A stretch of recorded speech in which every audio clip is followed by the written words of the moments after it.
ওই খবের মধ্যে আল্লাহর ওলি হাসান বসরি দেখতে লেগেছে আমি যেন আল্লাহ বাগের জান্নাত ঘুরতে লেগেছি। আল্লাহর ওলি হাসান বসরি দেখেন ওই জান্নাতের মধ্যে একটা সোনার সিংহাসনের উপরে একটা সুন্দরী রমণী বসে রয়েছে, যার চেহারা থেকে নূর চমকাতে লেগেছে। আমি তখন জিজ্ঞাসা করতে লাগলাম, এ আল্লাহ পাকের বান্দি রে, এ মহিলা কি এমন ইবাদত করেছো যার জন্য আল্লাহ আপনাকে মর্যাদার মাকাম দিয়েছে? ওই মহিলাটা বলতে লেগেছে, আল্লাহ পাকের ওলি বান্দারে, আমি হলাম সেই মহিলা জিনার আম্মা আপনার কাছে সবক জানতে চেয়েছিল। ওই সময় আল্লাহর ওলি বলেন, মারে তোমার মা বলেছিল তুমি জাহান্নামের মধ্যে বিবস্ত্র আগুনে জ্বলতেছো, আজকে আমি কি দেখছি?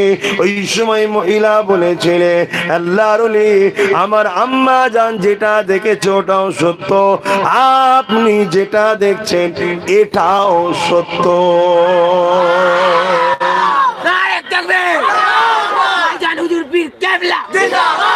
এই একদিনের মধ্যে এত পরিবর্তন হলো কি করে? আসতে হাসার কি আছে, হাসার কি আছে, থাক না। ও তো ভালোবাসাতেই তাকবীর দিচ্ছে, আল্লাহু আকবার বলছে, তো উচিত তো, কিন্তু সময় 10টা পর্যন্ত আলোচনার কথা।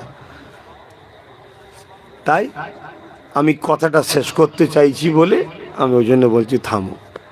না ঠিকই বলছো, তো ভুল কিছু বলে না, তো আনন্দ হয়ে তো আল্লাহর নাম ডাকবো না, তো কার নাম ডাকবো? আমাদের আল্লাহ ছাড়া আছে কে? সব স্বার্থপর। এ দুনিয়া বড় ধোঁকা ভাই, এ দুনিয়া বড় ধোঁকা। প্রথম যখন বিয়ে করে আনবেন চুলোর ধারে যেতে দেবে না, আর তারপরে না গেলে মারে আবার। এ ধোঁকার দুনিয়া। আচ্ছাটা খারাপ লাগলো নাকি? এটা হাকিকাত, এটা প্রেম নয়, নাটক, অভিনয়। যদি প্রকৃত প্রেম হতো তাহলে দুনিয়ার আগুন থেকে বাঁচাবার আগে স্বামীগুলো স্ত্রীকে জাহান্নামের আগুন থেকে বাঁচাবার চেষ্টা করত। সব বেপর্দা করে ঘোরায় আর নারীগুলো জাহান্নামী হচ্ছে। তার বেলায় কেউ বলে না যে বেপর্দা হচ্ছে কেন। আর দাইয়ুসু লা ইয়াদখুলুল জান্নাত, বেপর্দা নারী জান্নাতের দরজায় লেখা আছে তোর এন্ট্রি নাই। তা স্বামী কোনোদিন বলেছে যে তুমি জাহান্নামে যাবে, কাজ করো না? অথচ দুনিয়ার আগুনে না হাত পুড়ে যায়, রানতে হবে না, কাপড় সেমলে যাবে, কত রকম দরদ।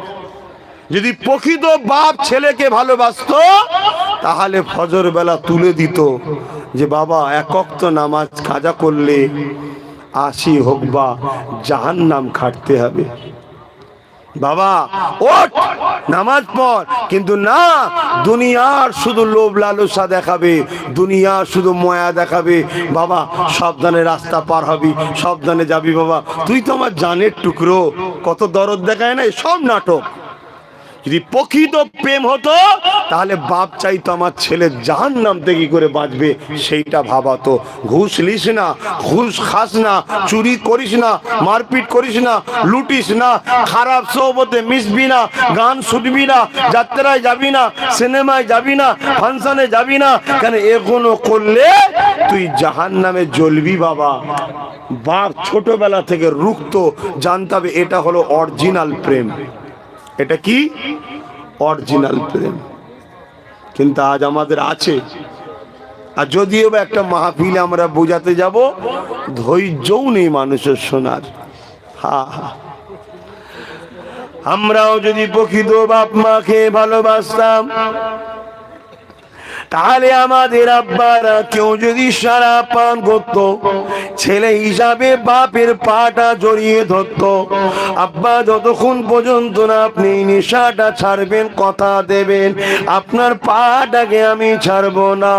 আমরাও যদি সত্যি মাকে ভালোবাসতাম তাহলে ছেলে হিসাবে মায়ের পাটা জড়িয়ে ধরে বলতাম, মা ততক্ষণ পর্যন্ত আপনার পা ছাড়বো না, যতক্ষণ পর্যন্ত না আপনি কথা দেবেন, পাশের বাড়ি গিয়ে সিরিয়াল দেখবেন না, আর গান শুনবেন না, মোবাইলে বেগানা পুরুষের ছবি দেখবেন না, ততক্ষণ পর্যন্ত আপনার পাকে আমি ছাড়বো না। আপনি আমাকে যতই মারেন ছাড়বো না। কেন? আপনি আমার জনম দুঃখিনী মা, আপনি জাহান্নামে চলে যাবেন, এটা আমি ছেলে কি করে মেনে নিতে পারি? আমরা যদি বাপকে সত্যি ভালোবাসতাম তাহলে আমরা বাপের পা ধরে বলতাম, বাপ তুমি যতক্ষণ না কথা দেবে, মসজিদে কাল থেকে যাবে, মুখে দাঁড়িয়ে রাখবে, মাথায় টুপি পরবে, মাচানে আড্ডা দিয়া বন্ধ করবে, পার্টি অফিসে যাওয়া বন্ধ করবে, ততক্ষণ পর্যন্ত তোমার বাচ্চা তোমার পা ছাড়বো না। তুমি আমাকে মেরে ফেলো তাও ভালো, কিন্তু বেঁচে থাকা অবস্থায় তুমি আমার বাপ জাহান্নামে চলে যাচ্ছ দেখতে পাচ্ছি, এটা আমি ছেলে কি করে মেনে নি? যদি প্রকৃত দরদ বাপের ওপরে থাকতো ছেলে হিসাবে, তাহলে আমরা তাহাজ্জুদ পড়ে বাপের জন্য দোয়া চাইতাম, আল্লাহ আমার বাপ মাকে আপনি হিদায়েত করে দেন। কেউ করি? সব জেরক্স, সব জেরক্স। 10,000 টাকা হাতে মুসাফাকত দিয়ে মনে করি বাপকে বিরাট ভালোবাসা দিয়ে ফেললাম। না, প্রকৃত বন্ধু হলো সে যে তোমাকে জান্নাতে নিয়ে যাবার রাস্তা দেখায়। তাই রসুল বললেন, আমার ওয়ারিস হলো আলেমরা। কেন? তারা তোমাদের ঘরে জান্নাতের রাস্তা দেখায়। কিন্তু আজকের যুবকরা আমাদের ঘরে কি বন্ধু মনে করে? কজন আর মনে করে? হ্যাঁ, একেবারে মনে করে বলবো না, কিছু হলেও আমাকে ভালোবাসে, কিন্তু কজন সেটা? বেশিরভাগ এদের বন্ধুকে রাত 2টোর সময় যাদের জন্য এরা হাততালি দেয়, মেসি, রোনাল্ডিনিহো আর কে কমলে সব জাহান্নামী গুণ আছে, তাদের পিছনে সব এরা হই হই করে। রাত 2টোয় হই হই করছে। কি হয়েছে? কেউ একদিকে কাঁদছে, কেউ একদিকে আনন্দ করছে, যেন মনে হচ্ছে কার মা মরে গেছে, কার ছেলে হয়েছে। কথা বুঝছেন না? কি ব্যাপার রে, তুই কাঁদছিস কেন? কিছু বিপদ নাকি? মা মরে গেলেও মনে ওইভাবে কাঁদেনি, আমার দল হেরে গেছে। আচ্ছা, যে দেখে যাও, যে হেরে গেছে সেও বাড়ে গিয়ে পরনাড়িলে হই হই করছে, আর যে জিতে গেছে ও আরো 10 টাকা নিয়ে না আসছে। মুসলমানের কখনো এটা হয়? কিন্তু আমার বললে ধরা দেবেন না আবার আপনারা। এখনো তো ধরা দিতে হবে, তবে তো আস্তে আস্তে বুঝাবো যে ভাই এ মূল্যবান জিন্দেগিটাকে নষ্ট করেননি। যৌবন দিয়েছে, এই যৌবন চলে গেলে আর ফিরে আসবে না। তবে এই যৌবনকে আপনাকে হই হই করে কাটাবার জন্য নয়, এই যৌবনের সেজদা আল্লাহ বেশি পছন্দ করে, এই যৌবনেই আল্লাহকে ডাকা বেশি পছন্দ করে, এই যৌবনেই আপনি গভীর রাত্রিরে ওঠেন, বুড়ো বয়সে উঠে সেজদায় পড়লে প্রত্যেকটা অঙ্গ ক্যাঁচকুচ করবে, যেমন দরজায় গ্রিস না দিলে আওয়াজ হয়। ও বাপ, গুরুত্ব নাই। এই বয়সে সেজদা দেন, তাহলে কি হবে? যখন আপনি কিয়ামত হবে, বিচার হয়ে যাবে, জান্নাতে আপনি চলে যাবেন। জান্নাতে বিশাল সাগর আছে, সি বিচ আছে। আপনি দীঘায় ঘুরতে গিয়ে কারোর জুতো দেখেছেন? ওখানে কিন্তু ঘুরতে গিয়ে জুতো খেতে হবে না, জুতো দেখতেও হবে না। আপনি যার দিকেই তাকাবেন একবার, ঘুরে যেই চলে যাবেন, দেখবেন আপনার পিছন ধরে নিয়েছে। আপনি বলবেন কি খবর? তখন সে বলবে আপনার সেবা করার জন্যই আল্লাহ আমায় তৈরি করেছে। জোরে বলুন সুবহানাল্লাহ। যাদেরকে বলা হয় হুর, তাদের এই যে পরনার কাপড়টা হবে, দুনিয়াবি হিসাবে বলছি 3 মাইল লম্বা তাদের এই কাপড়ের ঘের হবে। গল্প বলছি নি, রাসূল দেখে এসেছে, বলছে আমি আপনাকে শোনাচ্ছি। তাদেরকে আল্লাহ তৈরি করেছে মুস্ক দিয়ে, জাফরান দিয়ে, আতর দিয়ে। তাদের এই ঠোঁট দুটো হবে জাফরান কালারের। কথা বুঝছেন? আজকে দুনিয়ার নাচ দেখার জন্য আমাদের ছেলেরা পাগল, কিন্তু অথচ জান্নাতে আমাদেরকে আল্লাহ আনন্দ দিবার জন্য সেখানে নানা রকম সিস্টেম করে রেখেছে। অনেক ছেলেকে অনেক জায়গায় দেখা হয়, যারা তুই এখানে কেন? না, লাইটিং দেখতে এসছি। হাই রে কপাল, তুই লাইটিং দেখতে গেছিস কোথায়?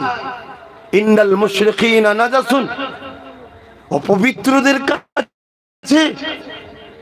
অথচ আল্লাহ জান্নাতে সুন্দর মেম্বার করেছে, মেম্বারে হেলান দিয়া চেয়ার রাখবে, ওই চেয়ারে তুমি বসবে, তোমার পায়ের দুদিকে দুটো হুর, কোমরের দুদিকে হুর, মাথার দুদিকে হুর, একবার তোমাকে নাচের ছলে পা ঠুকবে, ওই মেম্বারের ওপরে একবার ঠুকাতে আলোর ডিজাইন কয়েক লক্ষ রকম ডিজাইন হয়ে উঠবে। জোরে বলুন সুবহানাল্লাহ। এটা গল্প নয়, যিনি দেখেছেন তিনি জানিয়েছেন আমিন আল্লাহ। এটা বিশ্বাস, তো এটাই তো ঈমান। আজকে বাপের কথায় যদি মাকে বিশ্বাস করে নিতে পারি, কামলিওয়ালার মুখটাকে যদি বিশ্বাস না করি, কিসের মুসলমান, কিসের ঈমানদার? কিন্তু আমার ভাইরা, আমরা জিন্দগিটাকে বরবাদ করে ফেলছি। এই জিন্দগি আর ফিরে পাবেন না, চলে গেলে আফসোস করতে হবে। আল্লাহ জিজ্ঞাসা করবে ময়দানে মাহশরে, বান্দা আমার জন্য কি করেছো? আমি তোমাকে দুটো চোখ দিয়েছিলাম ফ্রিতে, আমি তোমাকে দুটো কান দিয়েছিলাম ফ্রিতে, আমি তোমাকে জবানে কথা দিয়েছিলাম ফ্রিতে, আমি তোমাকে পা দিয়েছিলাম ফ্রিতে, আমি তোমাকে কিডনি দিয়েছিলাম ফ্রিতে। এ আমার বান্দা বান্দিরে, আমি আল্লাহ আমার জন্য কি করেছো বলো?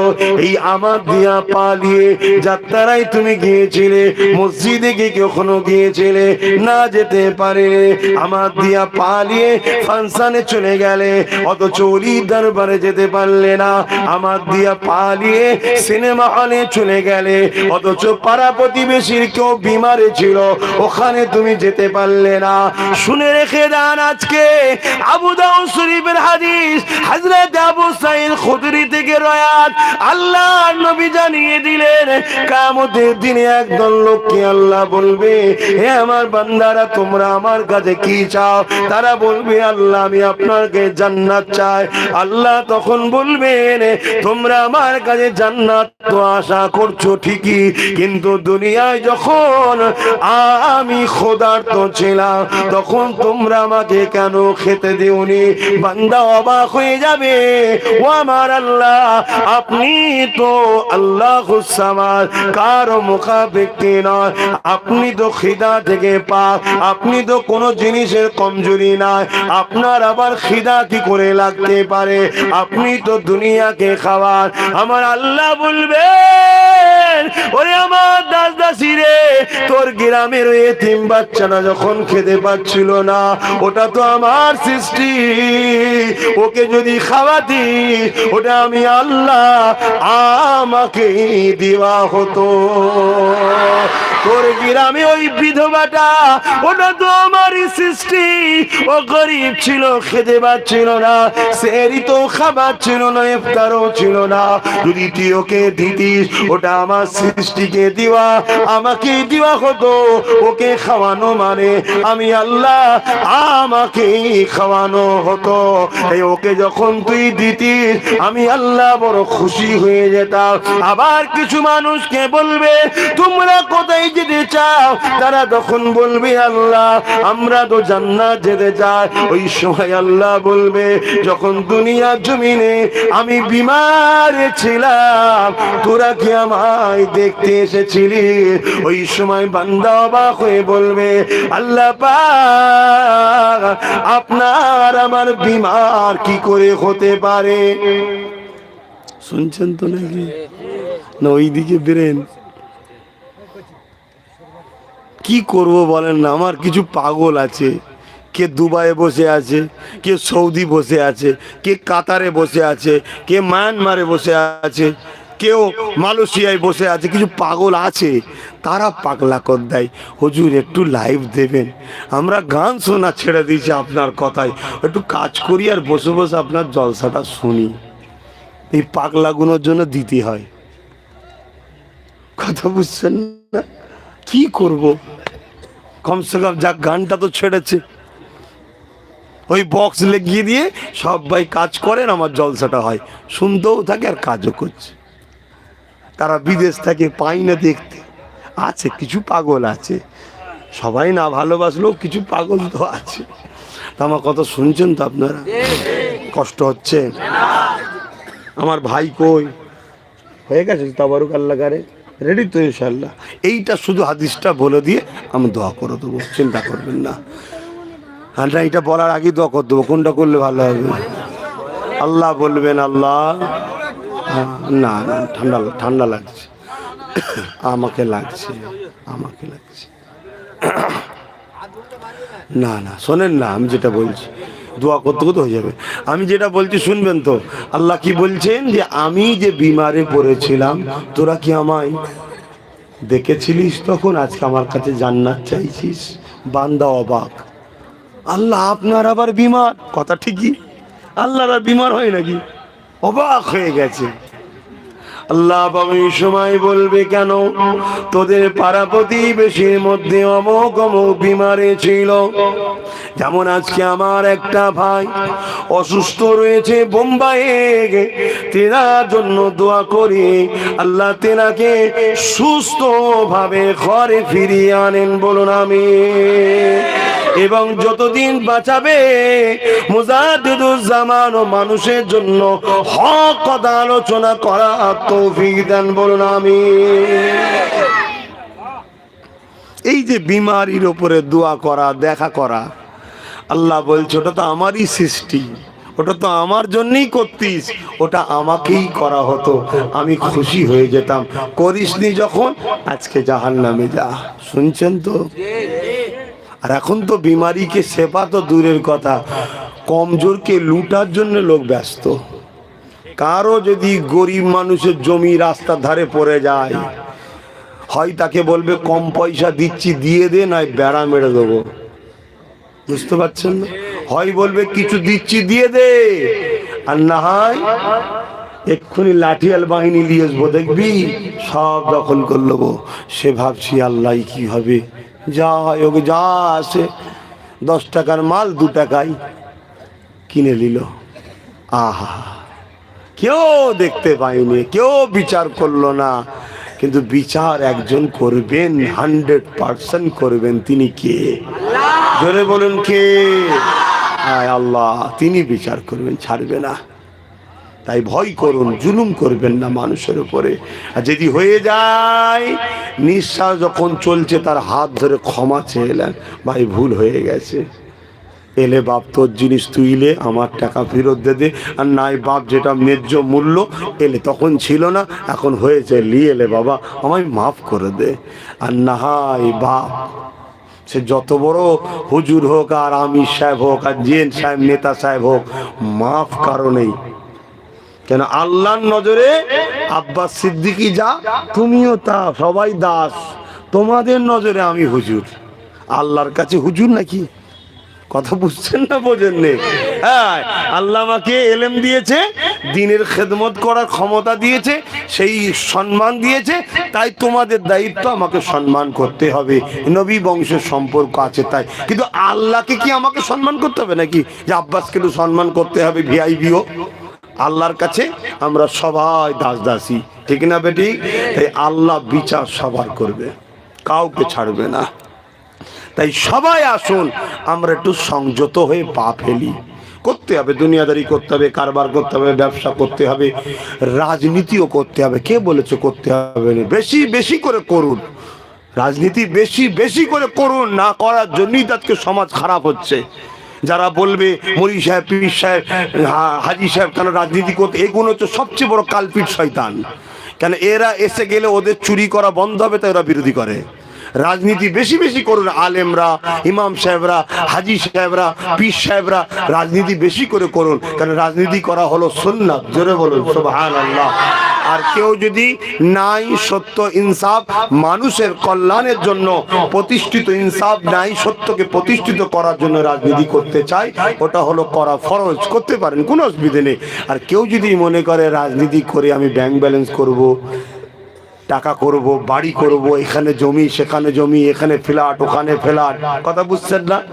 ভাঙা সাইকেলে ঘুরতে এখন বাপরে বাপ, BMW মার্সিডিজ, এটা হলো হারাম। কেন এই লুটেছে, লুটা ইসলামে হারাম। রাজনীতি শব্দটার মানে হলো রাষ্ট্র সেবা, রাষ্ট্রবাসীর সেবা। সেবা করাটা ইসলামের সব থেকে মহান কাজ। আপনি রাজনীতির মাধ্যম দিয়েও করতে পারেন, অরাজনৈতিক ভাবেও করতে পারেন, কিন্তু অরাজনৈতিক ভাবে আপনি করবেন কত দূর? আপনার কাছে এক বালতি পানি, অরাজনীতি মানে এক বালতি পানি 10 জন এসছে এক ঢোক করে খাইয়েছেন, শেষ। আর যদি রাজনীতির মাধ্যম দিয়ে মানব সেবা করেন, ক্ষমতায় আসতে পারলে সাগর আপনার দায়িত্বে, যত খুশি লোককে দিতে পারবেন, যদি আপনি সততার লিডার হন, দিবার মন মানসিকতা থাকে।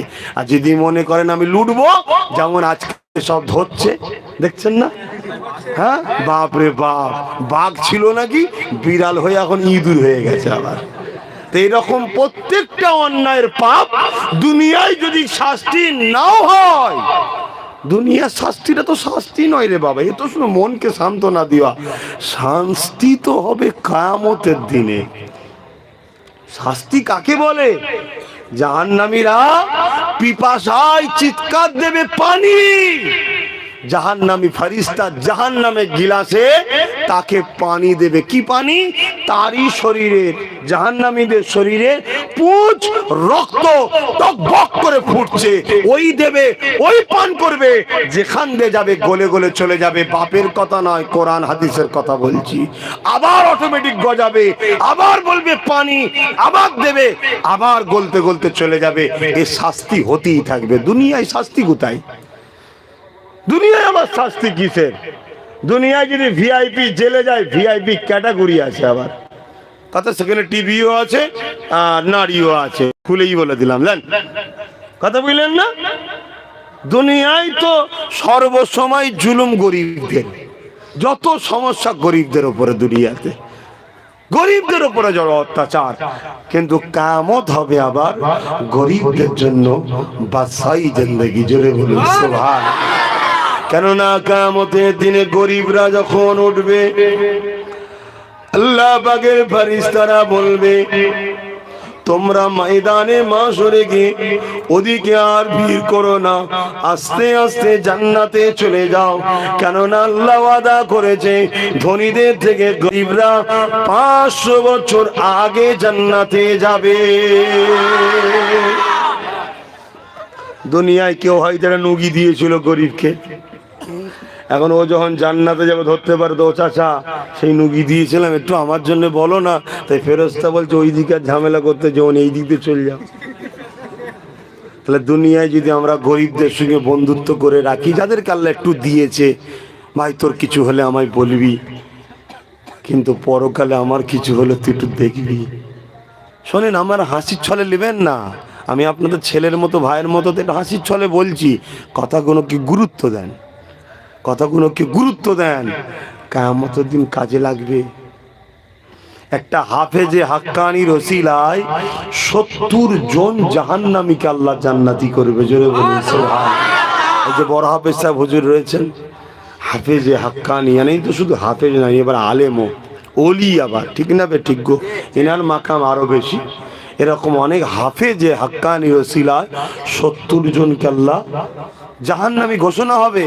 আবার হাফেজে হাক্কানি দাঁড়িয়ে যাবে, আল্লাহ আমি যখন পড়াশোনা করতাম, উনি আমার চাচা ছিল, উনি আমার চাচিমা ছিল, বাড়ি থেকে ভাত দিয়ে পাঠাতো, খাবার দিয়ে পাঠাতো, খেয়ে আল্লাহ পেট চালাতাম, তবেই তো কোরআন পড়তে পেরেছি, গরিব ছিলাম, আজকে ধরা পড়ে গেছে, আল্লাহ আপনি ওদেরকে মাফ করে দেন। হাফেজে হাক্কানির ওসিলায় আল্লাহ বলে ফেরেশতা ওদেরকে সাথী জান্নাত দে। জোরে বলেন সুবহানাল্লাহ। গল্প বলছি না, হাদিস বলছি, হাদিস। আরো একটা হাদিস শোনেন, এটা তো হাফেজে হাক্কানির কথা বললাম, যারা আলেমে হাক্কানি তাদেরকে আল্লাহ কত মাকাম দেবে শোনেন। আল্লাহ নবীর কাছে হযরতে জিবরাইল আসলেন, আল্লাহ নবীকে এমন করে আয়াত জানাতে লাগলেন, ইয়া রাসূলুল্লাহ হাবিবাল্লাহ, আপনার উম্মতের মধ্যে থেকে 70,000 এমন উম্মত পাঠাবে যাদেরকে আল্লাহ বেহিসাব জান্নাত দেবে। এই কথাটা শুনে নবী আমার সাহাবাদেরকে শোনাতে লাগলেন। সাহাবারা শুনে বলতে লাগলেন, ইয়া রাসূলুল্লাহ হাবিবাল্লাহ, সংখ্যাটা যদি একটু বাড়ানো যেত, সংখ্যাটা 70 থেকে যদি বাড়ানো যেত। আল্লাহ নবী সাহাবাদিওকে বলেছিলেন, ওয়ামা সাবারা, আমি অবশ্যই আল্লাহ পাকের কাছে আরজু রেখেছিলাম, আমার আল্লাহ যদি সংখ্যাটা আপনি একটু বাড়িয়ে দিতেন। আমার আল্লাহ বলেছিলেন, আমার হাবিব 70,000-এর এক একজনের সাথে, মন দিয়ে শোনেন, 70,000-এর এক একজনের সাথে আরো 70,000 করে জান্নাতি করে দিলাম। 70,000 বেহিসাব জান্নাতে যাবে, এটা নাই বুঝলাম, আশা রাখা যায়, বিশ্বাসে মেলায় বস্তু তর্কে বহুদূর।